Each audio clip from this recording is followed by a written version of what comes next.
स्वागत है गाइस आप सबका हमारे चैनल पे। मैं हूँ काश सिंह और अभी हम लोग हैं वर्ल्ड लीग अगेंस्ट DNTSK। ये एक रैंडम सा बनता है पर मेरे को बहुत दिनों बाद ये हुआ है मैचअप और टीम मेरे को कहीं ना कहीं देखेला लगता है मेरे को पता नहीं किससे मैच कर रहा है, पर गेस व्हाट, ये पूरा का पूरा टीम हमसे मैच खाता है। पर मैं बता दूँ ये मेरे से भी ज़्यादा पहले से खेलता है, ये बहुत सालों से खेलता है और अभी हम लोग इसके अगेंस्ट में। तो सबसे पहले नॉक ऑफ लगाओ या फिर ठीक है स्नोरेक्स लेके आता ताकि जीमू वेस्ट किया जा सके।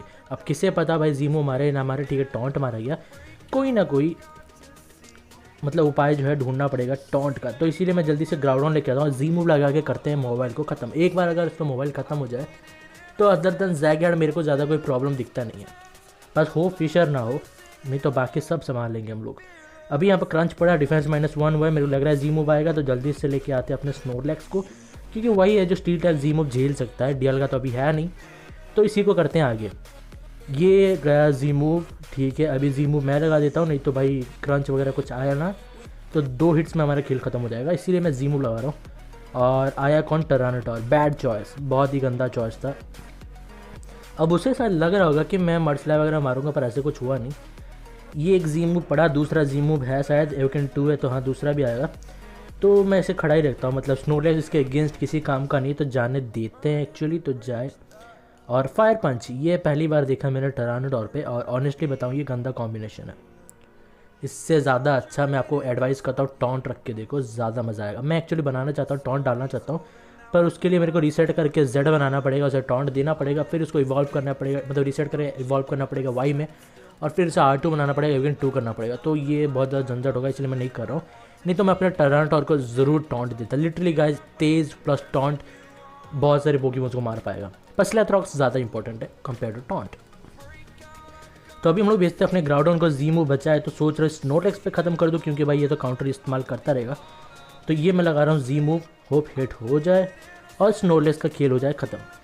ये हमने हमारा जीमू हिट हो जा और पोकेमॉन बदल दे गया, सही चीज़ किया, मतलब ये मैं भी करता अगर होता तो। और अपने एक वेस्ट पोकेमॉन जो ऑलरेडी डेड था, ऑलमोस्ट डेड था, उसको यहाँ पर शहीद होने दिया, ये सही था। पर चीज़ एक और सही है, मैं जल्दी से गेंगार लेके आता हूँ, मेरे को लग रहा है जैगयार्ड आएगा, और ये देखो आया अभी। ठीक है मैं गलती से यहाँ पर मोबाइल लेके आ चुका, पर मैं एक्चुअली गेंगार लेके आना चाहता था, मतलब जीमूव लगा के जैसे पॉइजन इफेक्ट में डालना चाहता था, पर कोई नहीं। मैं यहाँ पे एक बार प्लेयर ऑफ लगाता हूँ, मेरे को लग रहा है क्या ये शायद खड़ा रहे या फिर बदलता भी है, तो किसी ना किसी को तो डैमेज लेना पड़ेगा। और ये मैंने प्लेयर ऑफ मारा और सामने आ चुका है स्नोरलैक्स। स्नोरलैक्स पे जीमूव अगर पड़ता है तो गंदा होगा, इसीलिए मैं जल्दी से पोकेमॉन बदल देता हूँ और स्वाम्फर लेके आता ताकि इन्फेस्टेशन लगाया जाए और इसे ट्रैप में मारा जाए। एक बार अगर इसका होल्ड आइटम खराब हो जाता तो स्वाम्फर ही काफ़ी होता मारने के लिए। ये क्या देख रहा हूँ यहाँ पर फिशर आ रहा है, तो जल्दी से टरानटॉर लेके आते हैं, क्योंकि स्नोलैक्स का जीमूव हमने कर दिया वेस्ट, तो यहाँ पे कोई डरने की बात है नहीं। अभी मैं टरानटॉर को भेज सकता हूँ, जीमूव रहते समय भेजना ये गलती होती है। मैं स्लैथरॉक्स बिछा रहा हूँ, मेरे को लग रहा है पोकेमॉन बदला जाएगा, और स्लैथरॉक्स जितने बार आप पोकेमॉन बदलोगे उतने ज़्यादा डैमेज टाइप के हिसाब से देता रहेगा। हमने डाल दिया स्लैथरॉक्स, सामने है जैगयार्ड, तो जल्दी से मोबाइल लेके आता हूँ। अगर जीमूव आता है तो उस पर वेस्ट हो जाएगा, अगर नहीं भी आता है तो कोई ना कोई हम लोग खड़ा रखेंगे कैसे भी इसको। तो आज मेरी थोड़ी सी आज अजीब लग रही होगी गाइज, क्योंकि मेरे को पता नहीं क्या हुआ, मेरा गला आज बैठ गया है, बहुत दिनों बाद ऐसा हुआ है मेरे साथ। पर सामने है जैगयार्ड, अभी मैं यहाँ पर जीमूव लगा रहा था, मेरे को लगा वो खड़ा रहेगा, पर ऐसा हुआ नहीं, तो ये पड़ा जीमूव। अब बारी है ब्रिक ब्रेक की, मेरे को इसीलिए ब्रिक ब्रेक बहुत ज़्यादा पसंद है गाइस। अभी देखना ये 1 हिट और ये KO। तो चलो गया स्नोरलैक्स, तो एक जो है फिशर यूज मतलब पोकेमॉन फिशर यूजिंग पोकेमॉन गया, तो मेरे लिए एक थ्रेड कम हो गया। अब मैं बेफिक्र अपने पोकेमॉन का इस्तेमाल कर सकता हूँ। इस ओपोनेंट के अगेंस्ट मेरा स्नोलैक्स बेकार था, मेरा गेंगार बेकार था, क्योंकि अदर देन यहाँ पर स्नोलैक्स कोई स्टेलमॉन था ही नहीं, और वो भी फिशर के साथ था, तो गेंगार ज़्यादा अच्छा होता नहीं है। तो अभी सामने है स्नोलैक्स, तो स्वॉर्ड डांस मैंने किया है, सोच रहे स्वाम्फर तो स्वॉर्ड डांस किया, मैं अटैक 6 पर ले जाकर प्लेयर ऑफ मारूंगा, और होप ये 1 हिट के लिए काफ़ी हो। थोड़ी सी HP हमारी बची हुई है, तो एक प्लेयर ऑफ काफ़ी होना चाहिए, अगर नहीं होता है तो कोई प्रॉब्लम नहीं, थोड़ा सा प्रॉब्लम तो होगा, फिर भी एक गया। अब मैं जल्दी से गेंगार लेके आता हूँ, क्योंकि अदर दिन उसका जैगयार्ड ज़्यादा कोई तेज़ है नहीं, तो वो शायद उसी को आगे करे और मैं यहाँ पर जीमूव लगा पाऊँगा। नॉक ऑफ इफेक्ट तो नहीं दे सकता यहाँ पर, मैं एटलीस्ट जीमूव तो मार दूँ यहाँ पर, क्योंकि गेंगार इसके बाकी सारे पोकेमॉन के अगेंस्ट वीक है, तो सोच रहा है इसी के अगेंस्ट मतलब जीमूव मार दिया जाए और इसको पॉइजन इफेक्ट एटलीस्ट दे दिया जाए, साथ में इसकी बैरी भी ख़त्म, और ये ज़्यादा अच्छा होता है। और एक जीमूव हमारे गेंगार हो गया शहीद। तो ठीक है, जैगार्ड पॉइजन स्टेटस में आ चुका है। स्वॉम्फर्ड भेजता हूँ ताकि ट्रैप में ले लिया जाए और एक ही साथ डबल उसका जो एचपी है वो माइनस होता रहे। इन्फेस्टेशन, उसके बाद हम जी मूव लगाएंगे क्योंकि काउंटर करने का फ़ायदा होता नहीं है, रेस्ट वगैरह होते हैं इन पोकेमॉन्स के पास और मैं नहीं चाहता मैच लंबा जाए। तो अभी शायद हमने जी मूव लगा दिया है, अब बस एक ही चीज़ की इंतज़ार है कि मतलब इसका एचपी थोड़ा कम हो, उसके बाद 2 फिशर स्लैश और इसका खेल ख़त्म। मैं नहीं चाहता ये लंबा खेले क्योंकि अगर लंबा खेलेगा तो मैच थोड़ा बोरिंग हो जाएगा। एक और फिशर स्लैश काफ़ी रहेगा। हद है यार, तुम्हारा बेकार पोकेमॉन निकला, मतलब लिटरली इतना खतरनाक पोकेमॉन है गाइस, मैंने देखा 38 आई वैल्यू तक जा सकता है पर इतना गंदा इस्तेमाल किया गया, ये मेरे को अच्छा नहीं लगा। मतलब एक डेडली पोकेमॉन है, उसको थोड़ा उसका जीमो बचा के रखना चाहिए था, वेस्ट नहीं करना चाहिए। अगर आपके पास रेस्ट था तो रिक्स लेना चाहिए था अगेंस्ट गेंगार। ट्रैप लगाया, एक फिशर स्लैश काफ़ी होना चाहिए और गेस व्हाट, हमारा स्वॉम्फर्ड इससे ज़्यादा तेज़ है। ये देखो, ये स्वॉम्फर्ड तेज़ निकला मतलब अजीब ही है। मतलब कोई नहीं, यहाँ पर काउंटर लगाता हूँ, रेस्ट लगाने की जरूरत है नहीं। इसके बाद एक ही पोकेमॉन बचेगा, उसके लिए टरानट और काफ़ी होगा और वो शायद ग्राउडॉन है, तो डबल जी मूव है तो उसका इस्तेमाल करते हैं। मेरे को नहीं लगता डबल जी मूव की ज़रूरत पड़ेगी, एक हिट काफ़ी होना चाहिए क्योंकि अटैक तगड़ा है भाई, 25 से 26K के आसपास है, तो हाँ काफ़ी होना चाहिए अटैक। ये एक जी मूव और ये बड़ा जी मूव, खेल ख़त्म और आप हार चुके हो। ये एक अर्थक्वेक या फिर एपिस स्ट्रगलर भी ज़्यादा लगा सकता हूँ, अर्थक्वेक मार देता हूँ, अच्छा लगता है। तो next opponent blue eyes fortress, पहला पोकेमॉन, तो ये तो गया समझो। मतलब पहले ही फोर्ट्रेस को रखना ये समझदारी नहीं होती।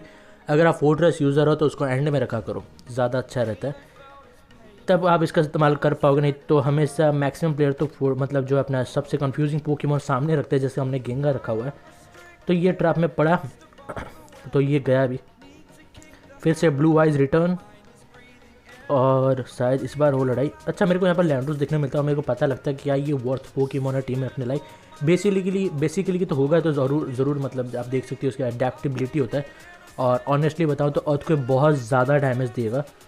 शॉर्ट डांस भी है, रॉक पॉलिश भी है, स्पीड की फिक्र नहीं, और जीम क्रिटिकल रेशियो देते हैं। सामने है एलिड्रिस जो भी इसका नाम है। और भाई इसके पोकेमॉन देख सकते हो, कॉम्बैट पिका जो ज़ैगियार, ठीक ठाक पोकेमॉन्स हैं, सारे के सारे लेजेंडरीज। सबसे पहले मैं यहाँ पर पोकेमॉन बदल देता हूँ, मैं मोबाइल लेके आता हूँ क्योंकि मेरे को लग रहा है शायद जीमो आएगा। अगर नहीं भी आता तो कोई प्रॉब्लम नहीं है। चलो वाटर इम्पैक्ट पड़ा, कोई नहीं, मैं एक प्लेयर ऑफ लगाता हूँ, देखते हैं काफ़ी होना चाहिए। और एक ही हिट के हो, एक हिट में, मतलब मेरे को लगा नहीं था कि इतना ईजी होगा पालके को मारना, क्योंकि मैंने बहुत पालके यूज़र से लड़ाई की है। एक हिट तो काफ़ी नहीं होता पर इसके अगेंस्ट काफ़ी था। मतलब इसका सर स्पेशल डिफेंस ज़्यादा है, डिफेंस कम है। जल्दी से मैं गेंगा लेके आ चुका हूँ, मेरे को पता है यूज़र कॉम्बैट पिकाचू, और मैं नहीं चाहता कि वो बूस्टअप हो या फिर एजिलिटी वगैरह इस्तेमाल करे। टॉन्ट, इसका नॉक ऑफ, इसका विलो वेस और कॉम्बैट पिकाचू का खेल खत्म। याद रखना गाइस, कॉम्बैट पिकाचू और मोबाइल दो अकेली पोकेमॉन है गेम में जिनके पास ह्यूज पावर एबिलिटी है, और ये कतई जहर होता है। देखो तो एक हिसाब से आपके फिजिकल अटैक बहुत ज़्यादा डैमेज देते हैं ओपोनेंट्स को, और काइंड ऑफ आप समझ सकते हो कि ये एक आपका सबसे मेन पोकेमॉन बन जाता है। अगर आपके पास ह्यूज पावर वाला पोकेमॉन होता है, किल करने के लिए यही काफ़ी होता है, आपको कोई और ज़रूरत पड़ती नहीं किसी और की, यही मोर देन इनफ होता है। और सामने है हमारा हीटर। तो ये अकाउंट मैं बताता हूँ गाइस, ये दुख भरी बात है, ये दास्तान बहुत दुख भरी। ये मेरे दोस्त का है, रेड उसका नाम था, और वो एक नेवी में काम किया करता था। तो उनका ये रूल होता है ना, 6 महीने काम 6 महीने आराम। तो 6 महीना हमारे साथ खेला, उसके बाद वो ऑफलाइन गया, मेरे को बोल के गया कि मैं ऑफलाइन जा रहा हूँ, कुछ दिनों बाद आऊँगा। और वो ऑफलाइन गया और उसका अकाउंट गायब हो गया। गेस व्हाट, वो VIP 1 बना दिया गया। और VIP 0 अकाउंट बहुत ज़्यादा ईजी होते हैं चोरी करने के लिए, तो ये RC वालों ने चोरी कर दिया था। सच बताऊं तो ये अकाउंट और मेरा अकाउंट एक साथ शुरू हुए थे, और दोनों एक दूसरे के बहुत अच्छे कॉम्पिटिटर के हुआ करते थे। मतलब ये बहुत ज़्यादा स्ट्रॉन्ग हुआ करता था, और आज इसकी हालत देखो, क्या ही कर दिया भाई इसके अकाउंट को। तो हम सिर्फ टास्क करने के लिए उतरे थे, पर ये मेरे को बंदा मिला, और ये हर जगह इसका नाम कुछ चैटर वगैरह है, और ये हर जगह मेरे को कुछ गे वे बोलता रहता है। भाई मैं ये समझ नहीं पा रहा, लोगों को बोलने से क्या हो जाएगा, थोड़ी ना प्रूव होगा। अगर आपको डाउट है तो अपने घर में से किसी को भेज दो, मैं प्रूव करके दे देता हूँ। फीमेल भेजना क्योंकि हम स्ट्रेट है। ये देखो गाइज, मैं ऐसा बोलता नहीं, पर ये डिजर्व करता है। अगर किसी के बारे में बुरा बोलो ना तो आपको सुनना पड़ता है। गांधी प्रथा नहीं चल रहा है यहाँ पर, आप एक बोलोगे हम दो बोलेंगे, आप ज़्यादा मुँह खोलोगे आपके मुँह तोड़ देंगे। ये हमारी आदत होती है, हम ऐसे ही होते हैं। हमने किसी के बारे में बुरा नहीं कहा, अगर कोई हमारे बारे में बुरा कहता तो हम सहते नहीं हैं। सबसे पहले बताऊँ, सबसे अजीब बात यह है कि भाई ये एक चोरी का अकाउंट है और ये बंदा इससे यूट्यूबिंग का नहीं उतर पड़ा था। और लिटरली मैंने बहुत मतलब पहली वीडियो में कुछ ऐसे वगैरह मैंने बातें की थी मेरे बारे में, उसके बाद कुछ भी कुछ चैट वगैरह उसके कुछ नाम इसका मेरे को नाम याद नहीं है, और किसी हमारे गिल्ड मेंबर के अगेंस्ट वीडियो अपलोड कर दिया। मैं बताना चाहूँगा क्योंकि जो भी है ये मैं बता दूँ, वो जो बंदा है उसका जो अकाउंट है वो खुद का है उसका, उसने मेहनत की है, उसने स्वॉम्प R2 बनाया, लूडिकिलो बनाया, सारे पोकेमॉन्स बनाए, खुद से बनाया, और मैक्सिमम टाइम वो पबजी खेलता है। तो आप उसको कंपेयर नहीं कर सकते खुद से, क्योंकि उसका खुद का अकाउंट है, आपका चोरी का है, आपका भीख मांगा हुआ अकाउंट है, और इससे आप उसके साथ कंपेयर नहीं कर सकते। वो थूक देगा तो आप उसमें बह जाओगे, मूछने की तो बात ही अलग है। पाल के है तो अदर देन ये और कोई नहीं रुक सकता। तो मैं भी यहाँ पर दिखाता हूँ कि बार बार रेस्ट कैसे इस्तेमाल किया जाता है। तो मैं भी यहाँ पर रुका हूँ कि अगर मैं तुम्हारे पालके को नहीं मार सकता, तुम भी नहीं मार सकते सल को, और मैं रुकूंगा वैसे ही जैसे तुम रुक रहे हो। और इस तरीके से ये बंदा चलाता है। मैं इस बार लुकारियो से भी मतलब मैचअप हुआ था, उसमें भी यही हुआ, मतलब ग्राउडॉन के साथ स्टल किया, नहीं तो कोई काम का नहीं है बंदा।